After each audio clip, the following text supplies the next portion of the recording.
વડોદરામાં વાઘોડિયાના રસુલાબાદ ગ્રામ પંચાયતના સરપંચ કમલેશ વસાવાએ ભ્રષ્ટાચાર છુપાવવા ગાંડા કાઢ્યા હતા।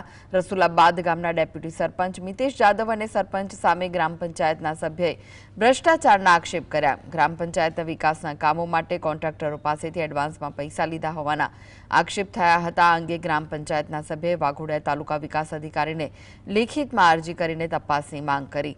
તો આ અંગે તેમને મિત્રને ફોન કરીને સાથે આવવા કહ્યું, જેનો ઓડિયો પણ વાયરલ થયો હતો। સરપંચ કમલેશ વસાવાએ પોતાનો ભ્રષ્ટાચાર છુપાવવા માટે નાટક કરતો વિડીયો ચર્ચામાં છે।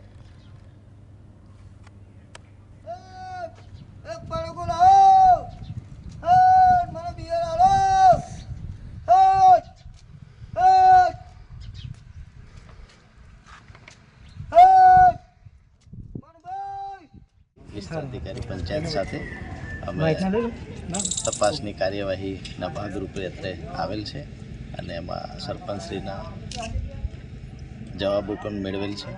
તલાટીના જવાબો મેળવવામાં આવશે। તમામના જવાબો મેળવી નિયમ અનુસાર અરજી પરત કાર્યવાહી કરવામાં આવનાર।